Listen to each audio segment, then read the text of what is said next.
Okay, all right, there's no national commission to say, okay, listen, I want you in my office Monday morning. We're going to watch this. You got to explain to me what the hell you did here or what you didn't do because you didn't give an 8 count. You let him go to the corner.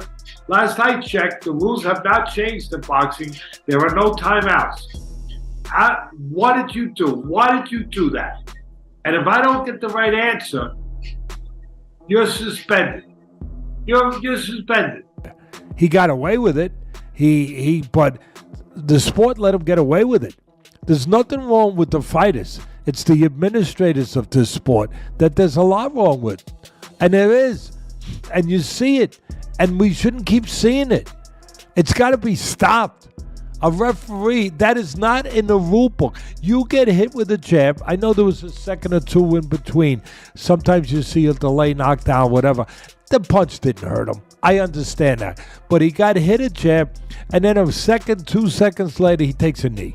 Guess what? I'm sorry. That constitutes a knockdown. Teddy Atlas has just made a big statement about the GervontaDavis versus Lamont Roach fight. As an experienced boxing trainer, he notices details that casual fans might miss. This makes his opinion valuable to the boxing community. Here's what he has to say. After a punch somewhere around there, that's a knockdown. There is, again, we're not in football. There are no fair catches here. You know what I mean? And if it was, to your point last night when I said it, it would be a touchback. You know what I mean? It would, if you took a knee in a certain situation, it would be a touchback. There were rules for a reason. Unless even Crawford came out, the great Terence. In this highly debated fight, which has grabbed the attention of the boxing community, Teddy Atlas shared his thoughts on who was winning before the final bell. Speaking on his YouTube channel, he admitted, "The fight was very close, but believed Roach had won enough rounds to deserve the victory. I'm not saying it wasn't a close fight. It was. But I think I'll give it to Roach. I'd have to watch it again to be completely sure, but for now, I'm giving it to Roach," Atlas said. Regarding the controversial knee that wasn't counted as a knockdown, Atlas placed the blame squarely on the referee. The great Terence Crawford, pound for pound, one of the best fighters in the world, in the top 3 between him, Inoue, and Usyk, right? I got Usyk first. I got him and Inoue right there. I think Usyk deserves to be first after what he's done, putting together the heavyweight title, the whole thing, the whole shebang. But Crawford came out and said, I didn't know that was a rule. I guess I was sleeping when they passed that one. I guess I was taking a nap, or maybe I was out doing road work. He took a knee. He got hit with a jab before that, which technically counts as a knockdown. The referee messed up. He completely missed it. That should have been a 10-8 round, and Roach should be the champion right now," Teddy Atlas said. Continuing his rant about the 9th round, Atlas added, "I said it earlier, this isn't the Indianapolis 500. You can't pull over for a pit stop because you need an oil change, new tires, or to wipe grease from your eye. There's no pit row. In boxing, Tank went down on a knee, and Roach deserves credit. Or maybe he should have gone after him because the rule is defend yourself at all times, right?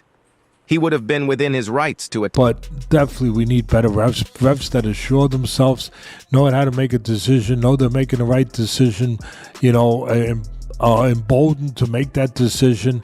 I think that, I don't know that he will. Fighters hit opponents even when they're turning or walking away. The referee doesn't stop it unless the bell rings or he steps in, Teddy Atlas explained. Roach had the right to throw a punch. He chose to be a gentleman, a sportsman, and I give him credit for that. But when Tank turned, Roach could have hit him with a left hook, or maybe a straight left, since he's a southpaw. It was his right to pursue and throw a punch. Maybe he could have caught him and knocked him down. He didn't say that, by the way. I'm just adding that to it. But I must have been busy doing something when that rule. That is not a rule. I said it earlier. This is not the Indianapolis 500. You can't go into pit row. Pointing out the real issue, Teddy Atlas said, "Who was wrong? Tank and the referee. The referee allowed him to take a knee, go to his corner, get whatever was obstructing his vision wiped away, and then return to the fight. If that was correctly scored as a 10-8 round, which it should have been, even though Tank wasn't hurt, Roach wouldn't have just gotten a draw. He would have won the title. Many bettors with a blind 900 ticket are feeling good right now, despite Atlas's fair but critical comments. By most standards, the March 1 fight between Gervonta Tank Davis and Lamont Roach Jr. will be remembered as one of the most controversial bouts in recent boxing history. Nearly everyone in the sport has criticized referee Steve Willis for his poor judgment in allowing Davis to retreat to his corner mid-round without... Better refs. We need more educated refs, whatever you want, trained refs. I'm not going to say honest because I don't know if honesty had something to do with it. What's even more frustrating is that this fight will leave a sour taste in the boxing world, at least until the rumored rematch happens. Davis escaped with a majority draw, but if the knockdown had been properly called, Roach would have won. Boxing legend Teddy Atlas didn't disagree with the criticism of the referee's poor decision-making and was just as disappointed with the outcome as everyone else. However, in a recent episode of the Fight with Teddy Atlas podcast, the former trainer also shared a more positive perspective. That was high-level boxing, Atlas said about the Davis vs. Roach fight. Two guys at the highest level, showing their skills in every way. Some people may not see it. They're two quality fighters, short punches, putting them together on the inside, that's science. I know a lot of people say, no, Teddy, that's fire. That's offense. That's aggression. No, that's... He later added, when you're in the middle of the fire, in a dangerous place, and you don't get burned, torched, or scorched, that is high-level boxing. That is the sweetest of the sweet science. I just marveled at it. These two guys, my goodness, there was no room for error. Both fighters, especially Tank, are so dangerous.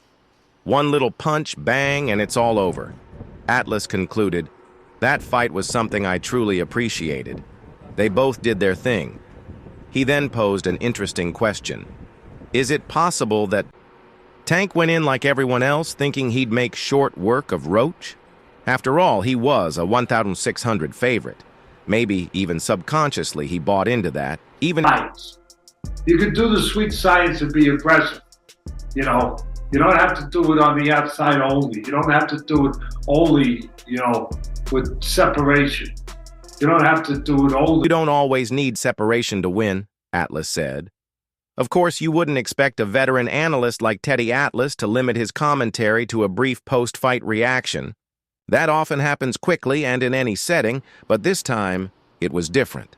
On his podcast, Atlas went beyond simple praise, delivering an insightful, in-depth analysis of the fight. 2 weeks after the bout, he broke it down in detail and revealed his pick for the winner of the Davis vs. Roach Showdown. Roach had the right game plan, Atlas explained. He was longer, bigger, and taller. He used his jab on the outside and controlled the fight from that distance. Then he started shrinking the ring, closing in, which I honestly didn't think he should do. I wasn't sure if he could pull it off. It was dangerous territory for him, and it was. But he was prepared. I thought his best position was on the outside, using his jab and setting traps. Where it's everybody in the world can see it, where you set traps all night long. You could set traps while you're pressing a fight too, on the inside. Force the guy to open up. And Teddy Atlas admired Lamont Roach's bravery and his ability to neutralize a fighter as dangerous as Tank Davis. Don't go into the lion's den. You might get your head bitten off like so many others have. But Roach went in the right way, Atlas said. He had a tight guard, worked behind the jab, and did things straight out of Joe Louis's playbook. I love Joe Louis. He threw the nicest, shortest right hands you've ever seen. Just 6 inches, no wasted movement, no room to counter, no room for mistakes. Continuing the comparison, Atlas added, Roach threw those kinds of right hands and left hooks, short, compact punches. When you're inside against a dangerous guy like Tank... Shot. throw short shots inside his little wider shots. That was the sweet science. That was high level fight, high level boxing. Really, yeah, that was a really good fight. Stuff. High level stuff where there was no room. Before the fight, Teddy Atlas had spoken highly of GervontaDavis, as expected from anyone who has followed the WBA lightweight champion since the start of his career. Lamont. Roach wasn't favored by many, except for the ever-unpredictable Shakur Stevenson. Due to his knowledge of Roach's skills and fighting style, Stevenson predicted that Roach would take Davis the full 12 rounds and fight until the final bell. Choice, he knows how to do it if he wants to. At the end of the day, all of what I said, Bud, it's one thing that really makes the day. It's not earning the admiration of legendary boxing trainer Teddy Atlas is no small feat, but GervontaDavis has done just that. Before his fight with Lamont Roach Jr. on Saturday, Atlas broke down the matchup and praised Davis as one of the top pound-for-pound fighters, not just for his power, but for his all-around skill. He's the full package, Atlas said on the Fight with Teddy Atlas podcast. He's up there in the top 5 pound-for-pound. I don't put him there just because he's a puncher. I put him there because he's a complete fighter. He can come forward and break you down, fight in the trenches, go to the body and head, use his legs when needed, set traps, counterpunch, and control the ring without rushing. And on top of all that, he can punch like heck. Tank Davis is just undefeated. It's not because Tank Davis is just a great puncher. He's just a full package. He's really, really the full... Davis, the reigning WBA lightweight champion, hasn't fought beyond 9 rounds since his unanimous decision victory over Isaac Cruz on December 5, 2021. Despite this, Teddy Atlas didn't dismiss Lamont Roach Jr.'s chances. In fact, the former trainer had high praise for Roach, acknowledging his well-rounded skill set. Atlas believed Roach's best path to victory was to rely on his boxing ability to outmaneuver Davis. Roach has the attitude of a fighter, Atlas said. He's not a huge puncher. Obviously, Davis is the puncher in this fight, but Roach can come forward when needed, and he can box. I think he's better off boxing. He's got long arms, good length, solid fundamentals, and a strong boxing IQ. I think he should stay away from trying to go on the inside, which again, he's got the attitude of a real fighter, which you love. And I wouldn't be shocked if Roach said, oh no, I'm going to go inside sometimes. I don't know that would be... Another legendary trainer who weighed in on the fight was Robert Garcia, who believed Lamont Roach did more than enough to deserve the victory. Speaking to ES News, the world-class trainer, who has worked with fighters like Virgil Ortiz Jr. and Jesse Bam Rodriguez, said that Gervonta Tank Davis had an off night. I think he's had much better performances, Garcia said. I don't know if it was personal issues. There seems to be some problems with his trainers. Something's going on. He walked right past one trainer and went to the other, ignoring him completely. Maybe there were problems in camp. Why didn't they hire a lawyer? Just recently, Munguia. The ref counted a little bit too fast, a little bit faster than normally. They did. Especially when you're fighting, when you're protecting somebody, you take a little bit, hey, hold back, and come back. The ref went 1, 2, 3, 4, 5, and stopped it with Munguia. But he's got his reasons, whatever. We've seen it with Andrade, like you said. We've seen it many other times. Josh Taylor, Jose Ramirez. You seen it with There's no question that should have been an 8 count. The ref is a very professional ref. He's one of the best in the world, but he made a big mistake right there. He helped the star. Trainer continued, I think Tank is much better than that. But after the fight, I told Roach, congratulations. You did a great freaking job. WBC lightweight champion Shakur Stevenson has expressed interest in facing both fighters. Tank in a unification bout and Roach to prove he can perform better than his fellow title holder. Garcia believes Stevenson has the skills to defeat both men. With the way that fight went, I think Shakur probably beats both of them, Garcia said. However, he didn't end his comments without addressing the moment of controversy in the fight. Interview. The Bay. Controversy erupted in the 9th round when, in a surprise... Fury and Wilder. When what's the name?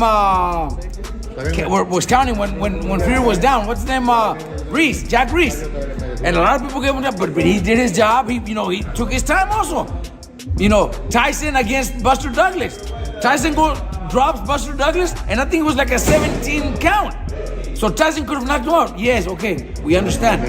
But in this case, He was in there with a better man and kind of lost it a little, taking the knee out of frustration, Garcia stated. There's no other explanation. That's what happened. The fight ended in a majority draw, with scores of 115-113 for Davis and 114-114 on the other two cards. Had the ninth round been scored 10-8 in favor of Roach, he would have won and become the new WBA champion. Following the controversial moment, Roach's team filed an official appeal with the New York State Athletic Commission. You voluntarily took a knee midway through this fight. It was not ruled a knockdown. What happened? I just got my hair done 2 days ago, and she picked grease in my shit. While Roach didn't get the decision overturned, an immediate rematch with Tank this summer seems increasingly likely. Top trainer Robert Garcia, speaking to ProBox TV, not only reiterated that Roach should have won the first fight, but also expressed confidence in him for the rematch. I would love for the commission to reverse the decision. Lamont should be champion, Garcia said. But even if they don't, I'm excited for the rematch. Just seeing Roach and his coach, their confidence, I think we'll get an even better fight. I believe we'll see the best version of Lamont Roach, and he will become champion. Like when you sweating and things like that, and the grease come in my face, it burnt my eyes type shit. Though the New York State Athletic Commission ruled to keep the result unchanged, the WBA may still order an immediate rematch, according to President Gilberto Mendoza. Regardless, both fighters have expressed their desire for a rematch, with Davis claiming he'll be ready as early as May. Tank has assured fans that he is pushing for the fight to happen. However, a rematch order may not even be necessary, as the New York State Athletic Commission is still reviewing the controversial ninth round and could potentially mandate a return bout. it's true. It's true. That's why the ref did that. If it would have been the other way around, he would have given him an Okay, so I guarantee you that. And the commission might say, oh no, that we back up the ref and we stay. Although Roach lost on one scorecard and the other two judges ruled it a draw, the controversial moment in the ninth round, where Davis took a knee without it being counted as a knockdown, means Roach arguably should have left the ring as champion. Roach delivered the performance of a lifetime against Davis, who had previously won all 30 of his fights, with 28 of those victories coming by stoppage. There have been widespread calls for an immediate rematch, including from Roach himself. However, the 29-year-old from Washington, D.C., has also expressed interest in facing UBA lightweight champion Shakur. Would you hire a lawyer? Yes. I don't think so. Yes. You could have done that for a million things. You never done it. Yeah, they have to fight it. His promoter, ProBox TV, is already fighting that shit. They have to. Hell yeah, they have to. It's ProBox, yeah, they have to fight it. Hey, maybe they'll do like with Haney. Haney's undefeated again, right? Yeah. They'll take the draw away. They'll make a no contest. You know what? That's what they're gonna end up doing, and that sucks because Roach needs to have that win.